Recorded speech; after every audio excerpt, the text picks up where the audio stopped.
Sportal TV-nin YouTube layihələri, video layihələri, multimedia layihələri davam eləyir. Axşamınız xeyir. Bu özəl günlərdə Qarabağımızın da bu özəl günlərə verdiyi töhfə ilə bu gün qarşınızdayıq. Qarabağ-Chelsea oyununun müzakirəsi başda olmaqla komanda Qarabağla bağlı bu gün danışacağıq. Sportal A saytının təsisçisi Emin Abbasovla birgə. Emin, axşamın xeyir, xoş gördük. Axşamın xeyir Azər, xoş gördük.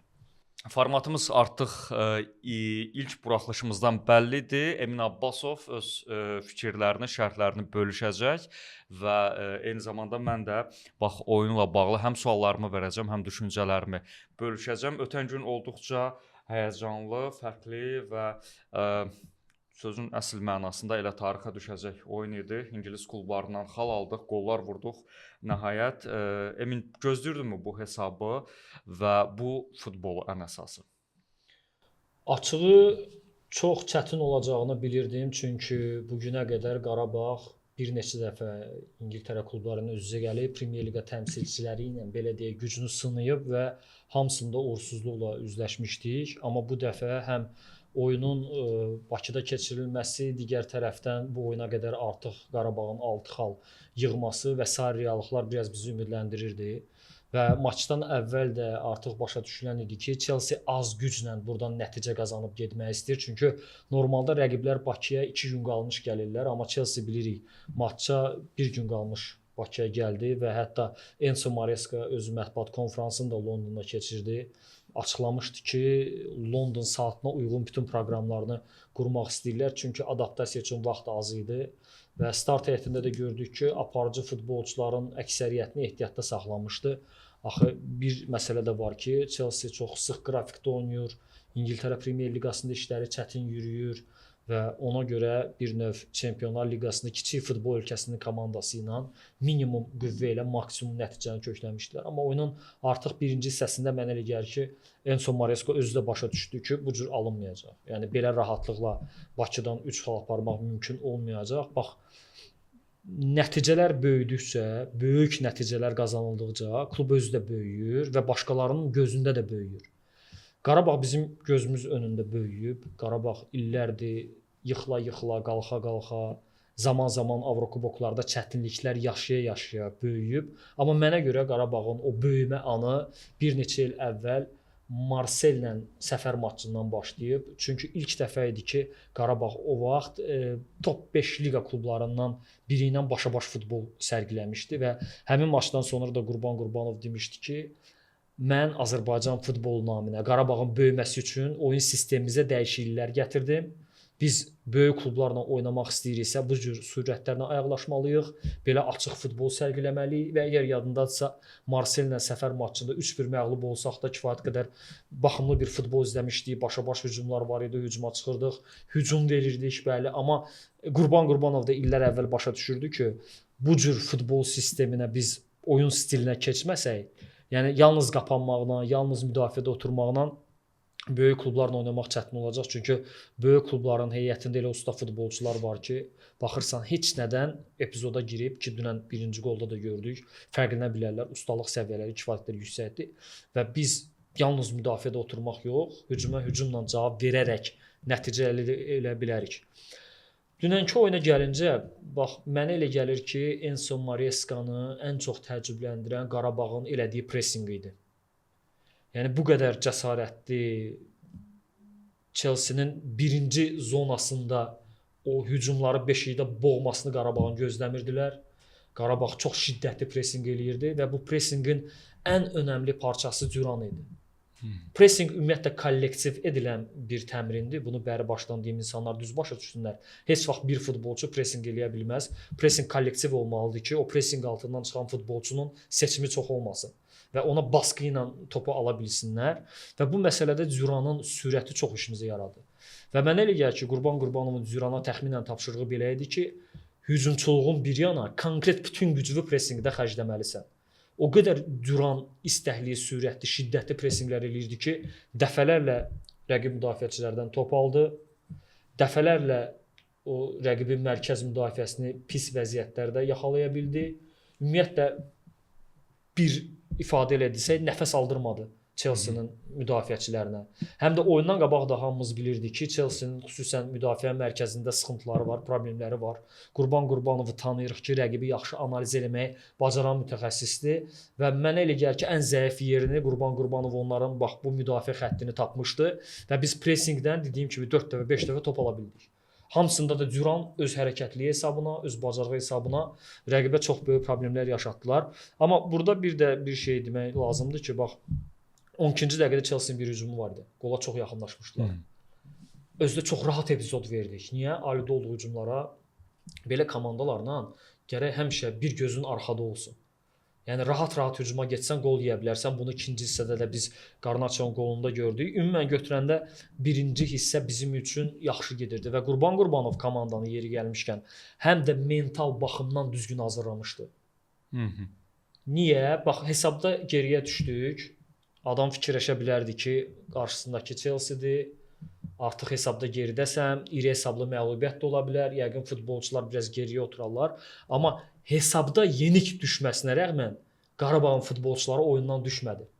O hücumları davam elətdirdilər. Qol vurduq, hesabı bərabərləşdirdik. Az sonra penaltidən hesabda irəli çıxdıq. Burada təbii ki, ayrı-ayrı futbolçuların oyuna çox yaxşı konsentrasiya olması, çox yaxşı performans nümayiş etdirmələri də vurğulanmalıdır. Kevin Medina. Bax, Qurban Qurbanovun məşqçi kimi özəlliklərindən danışarkən, bu yalnız meydandakı sistem deyil. Bu ümumiyyətlə klub ətrafında qurulan proses. Bəli, gedən prosesdir. Niyə? İndi bunu biraz incələyim. Kevin Medina yadındadır, bir 5-6 ay əvvəl ehtiyatda əyləşmişdi. Keçən mövsümün sonundan başlayaraq bu mövsümün ilk oyunlarında ehtiyatda otururdu və bu məsələ üzərində çox söhbətlər gedirdi. Biz də araşdırdıq ki, nədir, nə deyil. Deyilənə görə Kevin Medina gecə həyatına quruşanmışdı və Qurban Qurbanov onun ipini yığmaq üçün, hardasa ona sarı simdə toxunmaq üçün, onu futbola qaytarmaq üçün cəza metodu tətbiq eləmişdi və Medina kimi oyunçunu ehtiyatda oturtmuşdu. Amma gördük ki, günlər, aylar, həftələr keçdi. Yəqin ki, Medina da səhvinin fərqinə vardı. Başa düşdü ki, Qarabağda belə olmayacaq. Ya Qarabağda başı aşağı salıb futbol oynamalısan, gecə həyatı, klublar və s. bir əgər həyat axtarışındasansa, Qarabağda belə yürüməyəcək işlər. Qurban Qurbanov onu tez bunu başa saldı və onu futbola qaytardı. Yəqin ki, Medina özü də Chelsea ilə oyundakı performansından çox məmnun qalıb. Düzdür, top tikisi oldu, qol vuruldu, amma bunu epizodlara bölməyə ümumən oyun kimi götürsək, Medina mən deyərdim möhtəşəm bir performans sərgilədi. Medina hətta oyunu şərh edən idi, Ertəm Şənər haqqında ayrıca danışarıq, onu bir divar adlandırdı. Həqiqətən baxırsan ki, müdafiəmizdə bir divar var idi. Hamının səhvlərini təmizləyirdi, müdafiədə çox inamlı dayanmışdı. Birə-bir mübarizələrin əksəriyyətindən qalib ayrılırdı. Hardasa İngiltərə Premyer Liqası müdafiəçisindən xas bir futbol sərgiləyirdi. Yaxşı bir performans sərgilədi. Bizim cinah müdafiəçilərimiz, sağda Silva, solda Elvin Cəfərquliyev. Bir dənə fərq onda oldu ki, Silva sona qədər yorulmadı. Elvin Cəfərquliyev də ikinci hissə o yorğunluq baş qaldırdı. Amma birinci hissədə baxırdınız, düzdür, biraz oyun tərzlərində fərqlilik də var. O baxımdan ki, ikisi də sürətli qoşulur hücumlara. Amma sanki Zubirlə Elvinin orada anlaşması daha üst səviyyədədir deyə Elvinin zamanında qoşulmaları, top daşımaları Mateus Silva hardasa topu özü götürüb çıxırdı. Çünki sağ cinahda oyun başlayanda Kadzi oynayırdı, zədələndi. Sonra Andrada keçdi ora və dediyim kimi biraz anlaşma o biri cinahda üst səviyyədə idi, amma Silva da ən yaxşı oyunlarından birini keçdi. Ümumiyyətlə Silva bu Avrokuboklarda çox yaxşı təsir bağışlayır. Və hərdən açığı ötən mövsümün gedişatında da mən fikirləşirdim ki, Veşoviçi görən Qurban Qurbanov saxlayarmı? Veşoviç mi, Mateus Silva mı? Çünki Veşoviç də kifayət qədər yaxşı futbolçuydu, amma burada həm də yaş amili nəzərə alınır. Bildiyim qədərilə Qurban Qurbanov skautların qabağına da belə bir tələb qoyub ki, mənə yaşlı futbolçu lazım deyil, gənc futbolçular artıq təklif eləyin. Çünki yaşlı futbolçu artıq hardasa gəlib karyerasının qürub çağında o fiziki yükləmələrə yəqin tab gətirə bilməz və dünənki oyuna fikir verəndə gördünüz ki, hansı sürətlər var idi maçda. Və burada bir də önəmli nə idi? Dünən fikir verdinsə, maçın baş hakimi sərt oyuna imkan verirdi. Demək olar ki, tez-tez oyunu dayandırma söhbəti yox idi. O qədər toxunuşlar var idi, o qədər yerdə qalan futbolçular var idi ki, hakim davam işarəsi verirdi. Bu həm tempə təsir eləyirdi, temp yüksəlirdi. Həm də ki, futbolçulara hardasa sərt oyuna yaxınlaşdırırdı bu cür idarəçiliyi və yadındadsa 1-2 həftə əvvəl Qarabağın Şamaxı ilə oyunundan sonra Qurban Qurbanov bu məqama, bu məsələyə toxunmuşdu ki, Azərbaycan Premyer Liqasına hakimlər imkan vermir sürətli oyun getsin. Hər bir toxunuşdan sonra fit çalırlar, oyunun tempi aşağı düşür və biz Azərbaycan Premyer Liqasında aşağı templə oynayırıq. Avrokuboklarda tam fərqli templərə düşürük. Orada da onunla ayaqlaşmaq çətindir. Bu oyun bilavasitə Qurban Qurbanovun Şamaxı ilə maçdan sonra dediklərinin təsdiqi idi. Razıyam. Həm şiddət baxımından, həm sərt oyun baxımından, həm də ki o tempin saxlanması. Açığı mən inanmırdım ki, Azərbaycan sonunu gətirim. İnanmırdım ki, Qarabağ axıra kimi bu templərə ayaq verər. Elə onu soruşacaqdım. İnanılmaz bir temp idi və hardasa Qarabağın dayanacağı ehtimal olunurdu, amma bir kəlmə ilə, bir epizodla artıq hər şeyi izah edə bilərik. O son saniyələrdə Kaşukun yaxın məsafədən vurduğu zərbə var idi, düz qapıçının üstünə getdi, amma hücumu xatırla. Nə qədər sürətli çıxdı o hücuma. Və yeri gəlmişkən düzdür, Kaşuk o epizodda qol vurmadı, amma mən deyərdim ki, Kaşuk Benfica ilə oyunda girib fərqlənmişdi, amma oyun anlamında ən güclü oyunu bu oldu. Razıyam. Hətta Adaya girdi, məsələn, topu saxlamaq baxımından, tempi salmaq baxımından, hardasa oyunun cinahını dəyişmək və ya qısa bir məsafədə o topla hərəkətləri nəzərə çarpırdı. Amma sırf hücuma sürət vermə anlamında Kaşuk daha yaxşı qoşuldu oyuna. 2-3 dəfə sürətli biz Kaşukla hücuma çıxdıq. Sanki çox şəffaf, çox gümrah, çox yüngül idi. Çoxdandır, yəni mən belə bir Kaşuk müşahidə eləmirdim.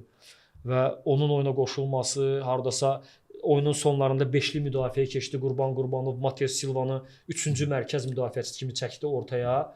Dani Bolt girdi sağ cinah müdafiəçisi kimi və 5-li müdafiə ilə də oyunun elə bil ki strukturunu düzgün qura bildik. Adətən belə olanda bir neçə dəfə biraz daha uğursuz olurdu sanki komanda 5-li müdafiə keçəndə, ehtiyatlı olanda bir neçə dəfə belə nümunələr var, amma bu dəfə əksinə çox yaxşı effekt verdi. Əslində bilirsən, ya da bu bizdə belə bir təsir. Mən deyim, bax məşhur 5-liyə keçib bunun zərərini gördüyümüz oyun Viktoria Pilsen idi. Onda standart vəziyyət yerinə yetirilirdi və səhv eləmirəmsə 5-ci müdafiəçi kimi, yəni 3 o vaxt Elvin girdi, mövqeyini heç cür tuta bilmədi, qol oldu. Eşitmək olar mövqeyində oturmamışdı və o Viktoria Pilsen oyunundan sonra baxırsan ki, biraz Elvin Yunusadı. Bəli. O Viktoria Pilsen oyunundan sonra hamının təfəkküründə belə bir şey var ki, biz 5-liyə nə vaxt keçirirsə uğursuz alınır. Amma bunun çox parlaq bir nümunəsi də var. Qarabağ ilk dəfə Avrokubokların qrupuna düşəndə Twente-lə oyunun son 15-20 dəqiqəsini elə 5-li müdafiə ilə oynayıb, hesabı qoruyub, bərabərlik hesabına qruplara qalmışdı. Bu dəfə də bunu elədi və gördük ki, müdafiə daha kompaktlaşdı. Bilirsən, əgər normal şərtlər altında sən bu templə ayaqlaşmaq istəyirsən, çətin olacaq. Çünki birincisi Premyer Liqa təmsilçisidir. Orada futbolun hansı sürətlərdə olduğunu çox gözəl bilirik. İkincisi, Enzo Maresca artıq birinci hissədə başa düşdü ki, az güclə maksimum nəticəni aparmaq mümkün olmayacaq. Qarabağ ciddi rəqibdir, Qarabağ yaxşı hazırlaşıb. Ona görə ikinci hissədə bir aparıcı futbolçuları döyüşə atmağa başladı. Elə Garnaçonun qolunu götürək. Sırf ustalıq nümayişidir. Top ayağına düşdü. Bizdə elə futbolçular varmı ki, bu cür belə deyə stresli keçən oyunda elə bir nöqtədən elə bir zərbə vurub bilyardvari topu qapıya göndərsinlər. Biraz açığı çox çətin məsələdir, amma Chelsea-nin heyətində biz belə oyunçulara şahidlik elədik, gördük ki, Chelsea başqa səviyyənin komandasıdır. Və belə maçda sən 90 dəqiqə o sürətlərə ayaq vermək istəyirsənsə, nəsə dəyişməlisən. Oyunçuları dəyişməlisən, dəyişikliyi vaxtında eləməlisən, sistemi dəyişməlisən. Zaman gələndə oyunun tempini salmağa çalışmalısan, məqam tutduğun tempi artırmalısan. Buna rəğmən şəxsən məni sevindirən tək heçcə deyil. Hərdən biraz belə nəticələrə qələbəyə bərabər heçcə deyirlər. Mən açıq tam da o ifadəni qəbul eləmirəm. Qızıla bərabər bir xal deyə bilərəm buna. Çünki Çempionlar Liqası elə bir turnirdir ki, bu dəqiqə görü bizdən aşağıda gedən ünlü klublar da var. Hansılar ki 24-də düşməyə çalışacaqlar. Elə bir mərhələyə gəlib çatmışıq ki, burada həqiqətən də qazanılan hər xal qızıla bərabərdir. Maçdan sonra Başqan Tahir Gözəl deyib ki, bəlkə 4 xal qazansaq yetərli olar 24-də düşmək üçün. Bu formatın özəlliyi də ondadır ki, bəri başdan bilmək olmur hansı xalla düşərsən. 7 ilə təbii ki, düşmək mümkün olmayacaq. Bu 11-də ola bilər, bu 12-də ola bilər. Bəlkə hadisələrin ən xoşbəxt gedişatı nəticəsində 10 da ola bilər. Daha çox riyazi məsələdir. Amma bir 11-12 xal toplasaq şanslar daha çox. Yəqin ki 12-13 xalla dəqiq düşmək mümkündür. Bundan sonra bizim olan oyunlardan heç olmasa bir qələbə mütləq lazımdır. Eintrachtla Bakıda oyun var, Ajaxla Bakıda oyun var. İndi səfərdə Napoli, Liverpool biraz daha çətin oyunlardır. Həm səfər anlamında, həm rəqibin adı sanı, heyətinin rəngarəngliyi baxımından. Amma yenə də biz bilirik ki, Qarabağ Ertem Şener demişkən pes etmək yox. Yəni sona qədər mübarizə aparacaqlar. Ümumən götürəndə həqiqətən yaxşı alındı. İndi oyunla bağlı, adlarla bağlı suallarım çoxdur. İndi detallara varacağıq. Hər şeydən qabaq mən istəyirəm bir ümumi fikrini alım. Futbol funksioneri kimi çalışmısan, futbol klubunda çalışmısan. Sırf işin futbol tərəfindən bu sual mənə maraqlıdır. Qarabağda da fəaliyyətin olub. Bax biz bəzən deyirik futbolumuzun inkişafı ilə bağlı danışarkən və yaxud da futbolçuların statusundan danışarkən Chelsea-də oynayan futbolçular və bizdə oynayan futbolçular, indi xüsusilə yerliləri götürək, tamam başqa məktəb görüblər, tamam başqa həyat tərzi görüblər, akademiya görüblər. Yəni sıfırdan tamam başqa səviyyədə yetişir. Amma bu oyunlarda başa düşürəm ki, Qarabağ sistem komandasıdır. Məsələn, Elvin Cəfərquliyev, Nəriman, digər adlar rəqib futbolçularla eyni səviyyədə performans göstərir və bunu 90 dəqiqəyə yaya bilir. Məsələn, 70 dəqiqə olsa deyərik, hə bu bir şeydir, temp idi. Bunun sirrini nədə axtara bilərik? Məsələn, Qurban Qurbanovun məşqləri, yanaşması, məşqçi komandası nədir orada xüsusi fərqlər belədir? Məsələn, sanki bu Chelsea ilə bizim Premyer Liqanın digər klubları oynasa 60-70-ci dəqiqədən sonra komanda tez sönər və yaxud da futbolçular fərdi olaraq uşaq səhvlər eləyirlər. Yəni belə bir təəssürat var. Amma Qarabağ futbolçularının artıq top səviyyələrlə, ən üst səviyyələrlə belə deyək də, yəni 20-30 min dollarlıq futbolçuların milyonluq oyunçularla eyni səviyyəni göstərməsinin bir sirri olmalıdır sanki. Sirri yalnız o işgüzarlıqda düzgün sistemdədir. Niyə? Birincisi Qarabağın təcrübəsi. Digər klublarımızla Qarabağı bir ona görə qoymaq olmaz ki, Qarabağ 10 ildən çoxdur ki, Avrokuboklarda, qruplarda oynayır. Bu illər ərzində böyüklü, kiçikli xeyli sayda Avropa matçı keçirib, xeyli sayda klublarla üz-üzə gəlib və hər oyun bir təcrübədir, hər oyun bir hekayədir. Hər oyun nəsə öyrənmək baxımından da bir materialdır Qurban Qurbanov üçün. Amma burada biraz məsələnin yanaşma fərqi ondadır ki, məsələn Chelsea bəli bu bir oyunda Qarabağdan gəlib 2-2 oynaya bilər, amma Qarabağ Chelsea-nin yerinə gedib İngiltərə Premyer Liqasında o 20-30 minlik futbolçularla mövsüm boyu belə oynaya bilməz. Sən ayrı-ayrı oyunlara konsentrasiya olub bir neçə matçı belə keçirə bilərsən bu futbolçularla, amma davamlı hər həftə bu templərdə oynamaq bəlkə zədə bahasına başa gələr futbolçuların əksəriyyətinə. O bizlik deyil. Açıq deyə hər futbolçunun öz qiyməti var. Hər futbolçunun öz dəyəri var. Hər futbolçunun imkanlarının maksimumu var. Bir var bunu yenə deyirəm, bir neçə matçda göstərsən, bir də var mövsüm boyu bax o axı bir şeydə reallığı deməliyik. Chelsea futbolçularını qoruya-qoruya oynayıb. Yəni bura gəlib rotasiyalara gedib.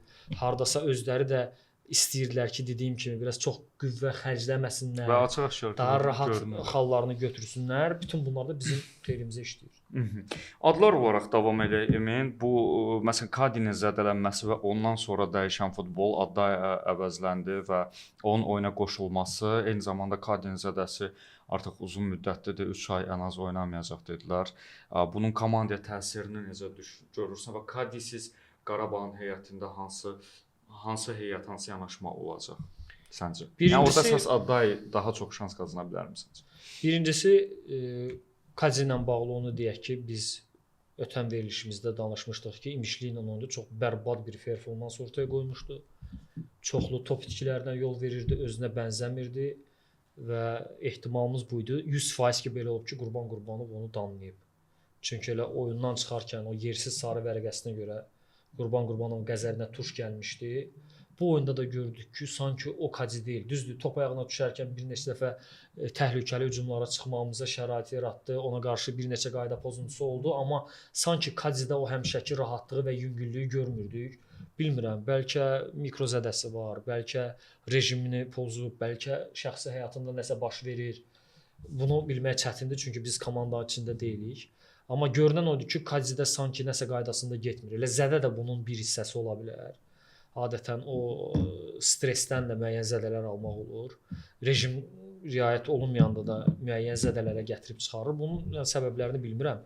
Amma Kadzi çıxandan sonra da mən düşünmürəm ki, oyunumuzda mənfi mənada nəsə dəyişdi. Elə bir oyun sistemidir. Necəsə Kadzinin yerini doldurduq. Müəyyən yer dəyişmələr oldu. Çünki adday girəndən sonra Orada Leandro Andrade keçdi öz mövqeyinə sağ cinah wingeri kimi, o ana qədər Kadi oynayırdı. Zubir keçdi 10 nömrə mövqeyinə playmaker və Addayi sol cinahda yer aldı. Burada Kaşuk variantı da var. Burada irəlidə bəlkə Nəriman oynayar, Duran cinaha keçə bilər. Yəni Qurban Qurbanovun rotasiyalar eləməsi üçün imkanları çoxdur. Amma bu oyun bizə bir daha göstərdi ki, Avrokuboklarda Nərimanla bu səviyyəni dartmaq çətindir. Çünki Nəriman sonradan da oyuna daxil olanda gördü ki, topa yapışmağı biraz o qədər də alınmır. Çünki açıq deyək, hər nə qədər hörmətlə yanaşsaq da, bugün Chelsea nə Kopenhagen deyil, nə Benfica deyil. Napoli nə Kopenhagen deyil, nə Benfica deyil. Həmçinin eyni sözləri biz Chelsea haqqında da deyə bilərik, Liverpool haqqında da deyə bilərik. Yəni bu cür rəqiblərlə oyunda irəlidə topa yapışmaq çətindir. Duran nəyin hesabına biraz belə oyunlarda effekt verir? Sürət hesabına.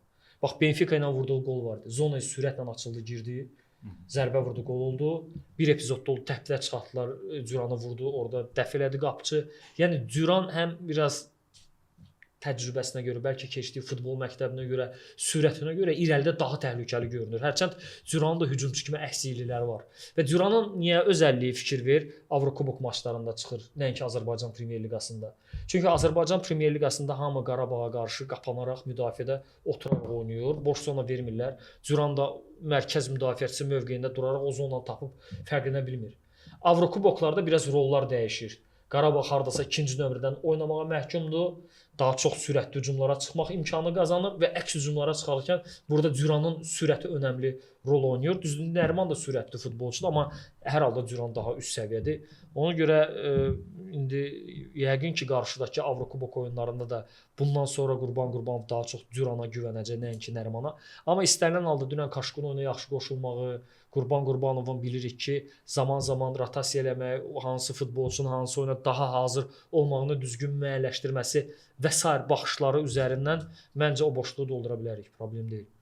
Bu elə bir oyun idi ki, oyundan sonra demək olar bütün detallar müzakirə mövzusudur. Oyundan sonra Qurban Qurbanovun açıqlamaları da məsələn baxırsan ki, tamam başqa cür hazırlanmışdı. Məsələn, orada həmkarlarımızdan biri Chelsea ilə bağlı sual verərkən o bildirdi ki, bu gün elə baxırdım o əvvəlki oyuna. Yəni adam oyuna bir neçə saat qalmış, Chelsea ilə bir neçə il qabaqki oyunları bir analiz eləyirdi. Və burdan yola çıxaraq soruşmaq istədiyim məsələ nədir? Orada əsas vurğu etdiyi, dəfələrcə vurğu etdiyi məsələlərdən biri mətbuat konfransında Ajax və Eintrachtın bizə çox böyük ümid yeri kimi baxmasıdır ki, vəziyyətini düzəltsin və yaxud da uğursuzluqlarını unutdursun. Ona görə bildirdi ki, Bakıdakı oyunlar ən azı bu görüş qədər ağır olacaq. Bu oyunlardan sənin gözləntin necə? Çempionlar Liqası elə turnirdir ki, burada rahat oyun ümumiyyətlə yoxdur. Bizim üçün ümumiyyətlə rahat oyun ola bilməz. Çünki bu da normaldır. Bizə ümid yeri kimi baxırlar, Ajax kimi, Eintracht kimi komandalar. Çünki məsələn 8 komanda ilə qarşılaşırsan və istəyir kiçik futbol ölkəsi olaraq, istəyir 4-cü səbətdən gəlməyimiz, ümumən daha aşağı büdcəli klub olmağımız hamıya ümidlə baxmaq üçün bir şərait yaradır. Yəni bizə də ümidlə baxmayıb kimə baxacaqlar axı? Ajaxın desən ümumiyyətlə xalı yoxdur. Doğrudurmu? Eintrachtın da desən 3 xalı var. Hə, cəmi Qalatasaray üzərində. Qarabağın 7 xalı var. Bugün təbii ki, onlar Qarabağa ümid yeri kimi baxmalıdırlar, amma Qarabağın özəlliyi də ondadır ki, o vaxt mən həmişə bunu misal kimi gətirirəm. Neftçinin rəhmətli baş məşqçisi Böyük Hacıyev, onu da anaq ilk dəfə Neftçi ilə Avrokuboklara yolumuz açılıb. Onun çox gözəl bir sözü var. Bir dəfə mətbuat konfranslarının birində ona sual verildi ki, bəs filan məsələ belə elə. Dedi ki, bizim bir yolumuz var. Bax biz sağa sola baxmadan düz yolumuzu yeyirik. Çünki sağa sola boylanmalı olsaq öz yolumuzdan yayına bilərik. Qarabağın öz yolu var. Qarabağ öz yolu ilə gedir.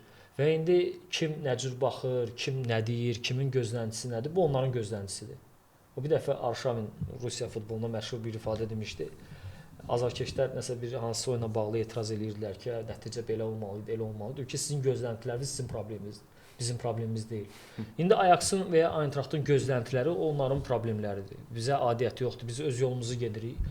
Biz də onlara ümid kimi baxırıq ki, Bakıda oynayırıq. Heç olmasa birindən qələbə, birindən heç-heçə götürə bilsə Qarabağ bu 24-yə düşmək üçün möhtəşəm bir şans olacaq. Amma Qarabağ artıq bir işlək mexanizmdir. Qarabağ artıq bir maşındır. Qarabağda hamı bilir nəyi, necə və nə cür eləməlidir. Və yenə deyirəm, məsələ heç-heçdə deyil. Məni sevindirən heç-heçə yox. Məni sevindirən Qarabağın Chelsea kimi mega bir kluba meydan oxuması, hücumla cavab verməsi, öz qapısında şans versə də rəqib qapısında şanslar yaratması və bu başa-baş futbolun görüntüsü idi. Ya Enzo Maresca adətən bunu şərhdə də dedilər. Oyunu bəzən oturur, bəzən ayağa qalxır. Dünən demək olar oturmadı. Dünən şokdaydı. Bir məqam fikir verdinsə, yəni özü də əllərini açmış ki, nə baş verir. Çox gərgin idi. Ümumiyyətlə ayıla bilmirdilər, ayırd eləyə bilmirdilər ki, Qarabağ necə bu cür oyun sərgiləyir. Sağdan, soldan, mərkəzdən, sürətlə, cinahlar, orta qapılarında epizod verdilər, dərhal hücuma çıxdılar, epizod yaratdılar. Həqiqətən görüntü baxımından çox möhtəşəm bir oyun idi. Sürətlər baxımından çox möhtəşəm bir səviyyə idi. Qarabağ başqa yerlərə artıq gəlib çatıb. Bunu qorumaq çətindir, amma bu bir günə gəlib çatmır. Bax, oyundan qabaq mən Enzo Maresca'nın bir fikirlərini oxudum ki, Enzo Maresca deyirdi, bir məşqçinin hansısa klubda 17 il çalışması heyrətamiz hadisədir. Və mənə elə gəlir ki, Qarabağın dünən göstərdiyi oyunun onu həm də buna görə heyrətləndirdi ki, yəni kiçik futbol ölkəsindən belə bir futbol sərgiləyən komanda. Amma bu bir gün işi deyil. Bu 17 ilin bəhrəsidir Qarabağın rəhbərliyi üçün, nəticəsidir Maresca üçün. Yəni 17 ilə qurulan komandadır. Asta-asta, pillə-pillə, yıxıla-yıxıla, qalxa-qalxa, səhv eləyə-eləyə, düzləri otustura-otustura. Bu böyük bir məktəbdir, böyük bir işdir və bu baxımdan mən yenə deyirəm, Qurban Qurbanovun əməyi danılmazdır.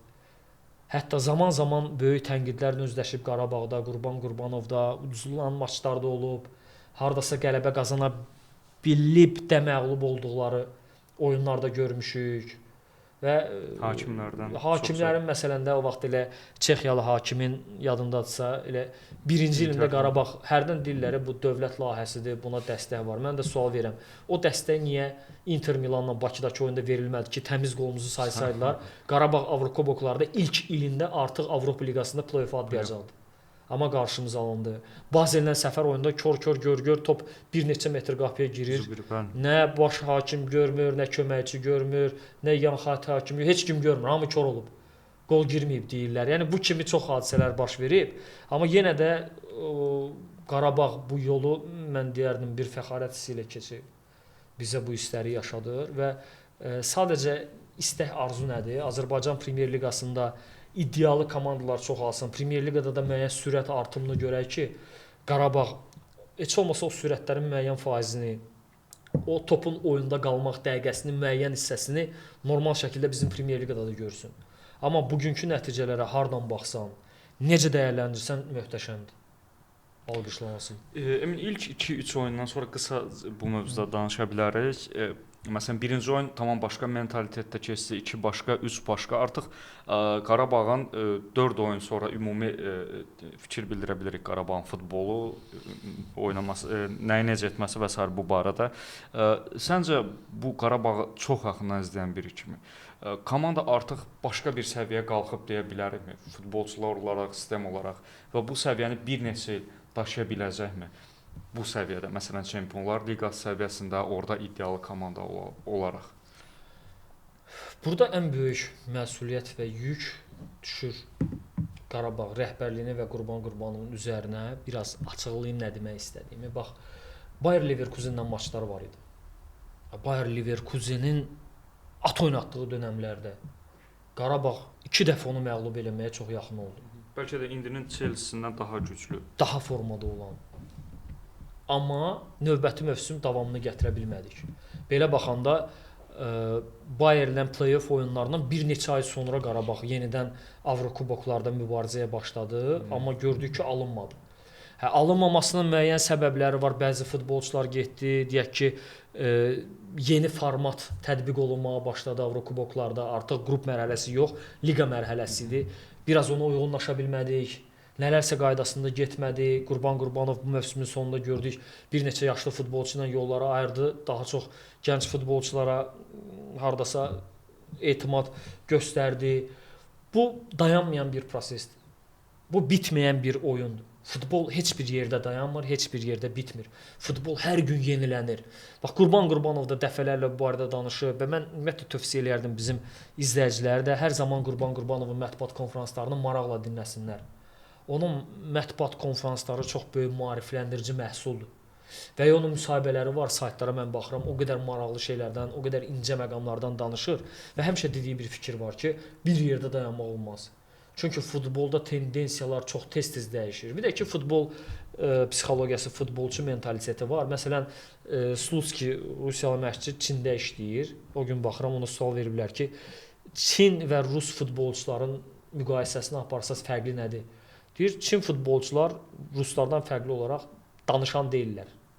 Yəni deyinən deyirlər. Deyəcəksən dağa dırmaşmaq lazımdır, dırmaşacaq. Deyəcəksən paraşütdən atlamaq lazımdır, gedib atlanacaq. Amma fərq ondadır ki, biraz titizdirlər. Bir ayağı arasa dəyən kimi, eləyən kimi gəlirlər ki, MRT olmalıdır, bu olmalıdır. Az qala xərçəng testini deyirlər ki, gedə görə başqa bir şey var, yox. Yəni mentalitet. Bax bizdə açığı baxırıq ki, daha çox məsələn Kolumbiyadan futbolçular var, Afrikadan futbolçular var, serblər var, nə bilim İspan var və s.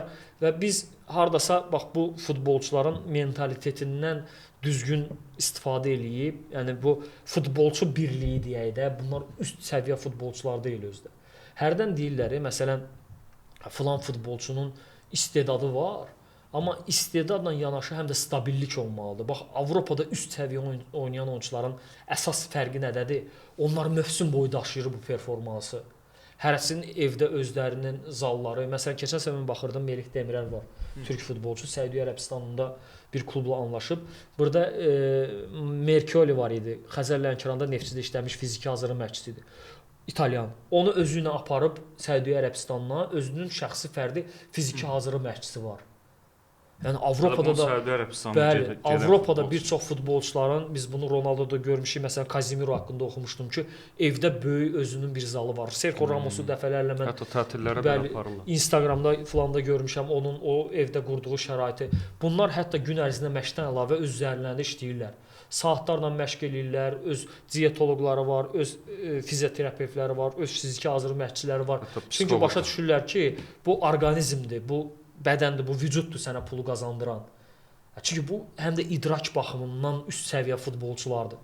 Məktəb görüblər, səviyyələr görüblər, düzgün dərk eləyiblər ki, nəyi necə eləmək lazımdır. Bu gün belə baxırsan, Messi, Ronaldo bu yaşında belə futbolu davam elətdirirlər. Bura gələn futbolçular biraz o baxımdan da üst səviyyə deyillər. Nə qədəri öz üzərində ayrı-ayrı çalışır. Bəxtəri onu da gətirib ki, o Qurban Qurbanov sisteminin içinə düşüblər. Qurban Qurbanov da elə adamdır ki, boş buraxmır. Hətta bəzi futbolçuların özəl həyatında nəzarətdə saxlayır. Mənim bildiyim qədərilə Bakıda müxtəlif məkanlarda adamlar da var, tapşırıblar. Qarabağ futbolçuları ora gələn kimi tez xəbərdarlıq gedir. Yəni prosesi o qədər idarə edirlər ki, şəxsi həyat da nəzarətdədir, futbolçu həyatı da nəzarətdədir. Daim danışırlar, həm mental hazırlayırlar, həm fiziki hazırlayırlar. Düzgün bir prosesin bax nəticəsidir bu. Yoxsa açıqda 24-25 milyon avroluq klub nətər gedib milyarddır klubla başa-baş mübarizə aparır. Bax bunlar hamısı o görülən işin nəticəsidir. Nə qədər bu sistemi düzgün yürüdəcəklərsə o nəticələr müəyyən mənada davamlı olacaq. Təbii ki, məğlubiyyətlər də olacaq. Bu gün futbol elə bir oyundur ki, burada heç dominant komandalar baxırsan ki, daim qələbələr qazana bilmirlər. Realı belə, PSG-si belə hardasa məğlub olur. Və yeri gəlmişkən bir fakt deyim, Qarabağ saymamışam, amma dəqiq bilirəm ki, bir 20 oyundan çoxdur ki, Avrokuboklarda heç eləmirdi. 20 oyunda heç eləmirdilər. Keçən ümumiyyətlə Avrokubok mövsümü heç yox idi. Nə liqa mərhələsində təsnifat. Bu Avrokubok mərhələsində bura qədər neçə oyun liqa mərhələsində heç yox idi. Ona görə saymışdım bir 20 oyundan çoxdur ki, heç yox idi. Çox qısa sonlara doğru Qarabağ Neftçi maçı var. Oradan düşürük bura. Neftçi son dönəmlər bizi ümidləndirib. Xüsusilə Abubakar transferindən sonra artırmış kimi görünür ən az nəticə olaraq. Bu oyun əslində indi futbol hesab nəticə yox, bayaq danışdığımız o mətləblər barədə çox maraqlıdır. Heç olmasa bu oyunda biraz üst səviyyə futbol görəcəyikmi və Qarabağla Neftçi nə qədər başa-baş mübarizə apara biləcək? Son illərin maçlarını götürsək, Neftçi üçün Qarabağla oyunlar çətin alınır. Hətta iri hesablı məğlubiyyətlər də olub. Amma Abubakarın gəlişi ilə Neftçidə sanki qabıq dəyişikliyi baş verib. Neftçi biraz göz qabağında dəyişir. Abubakarın adı, duruşu, baxışı, ümumiyyətlə varlığı, mövcudluğu biraz Neftçiyə də baxışı dəyişib və belə oyunlarda o qalib mentaliteti çox vacibdir. Bəli, Neftçi ad olaraq böyük klubdur, ölkəmizin ən köklü komandasıdır, tarixi komandasıdır. Amma son illər Qarabağla oyunları çətin alınır. Ümumiyyətlə qalibiyyətləri əgər səhv eləmirəmsə bir neçə ildir yoxdur. Sonuncu dəfə o çempionluq qalibiyyəti olub. Ondan sonra qələbə qazana bilməyiblər. Burada yəqin ki, bütün bunlar barədə Abubakara da məlumat verilib, o statistik məqamlar barədə. Yəqin ki, Qarabağın Avrokubok oyunlarını Abubakar da izləyir və bu gün Neftçinin ən parlaq siması, personası Abubakardır. Ola bilər fiziki anlamda tam hazır deyil, amma mənə elə gəlir ki, mental anlamda bu belə oyunların adamıdır. Və Qarabağın indi çətin Chelsea oyunundan sonra bu matça gəldiyini nəzərə alsaq, bilmirəm Qurban Qurbanov optimal heyətimi buraxar, yoxsa rotasiyalarımı eləyər, amma mənə elə gəlir ki, Abubakarlı Neftçi hardasa bir dirəniş göstərə bilər. Kaş ki Abubakar tam pik ideal formasında olardı, bəlkə daha maraqlı oyun izləyərdi. İfani gəlib qoşulub, o da öz formasını artırır. Ən azından mənə elə gəlir ki, neçənci yerdə bu komandaların olmağından asılı olmayaraq, bu əzəli əbədi rəqabətdir, barışmaz bir cütlükdür, oynayırlar. Maraqlı bir oyun izləyərik. Mən buna əminəm. Bir də sonda istəyirəm bu Ertem Şener barədə danışım. Bu bizim üçün bir ilk idi. Bir türk şərhçinin gəlib Azərbaycanda bir maç şərh eləməsi, amma çox xoş oldu ki, nəticədə pozitiv oldu. İkincisi, Ertem Şenerə həmişə mən baxırdım.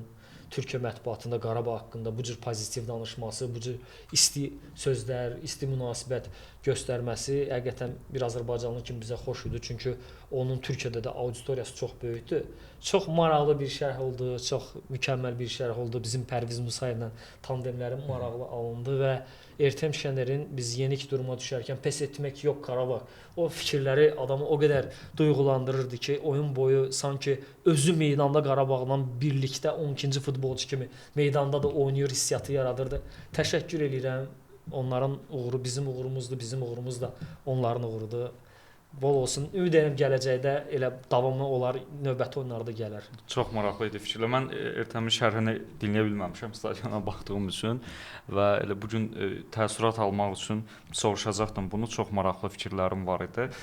Sportal Az saytının təsisçisi Emin Abbasovla Qarabağın son oyununu müzakirə etdik. Emin, təşəkkür edirəm. Çox sağ olun. Və ənənəvi anonslarımızı bir daha xatırladım. Sportal TV-ni izləyin. Yaxın vaxtlarda fərqli multimedia layihələrimiz də olacaq və bu tipli buraxılışlarımızda isə ölkə futbolu ilə bağlı demək olar bütün vacib mövzulara toxunacağıq. Bütün sosial şəbəkələrdə bizi izləyin. Hələlik.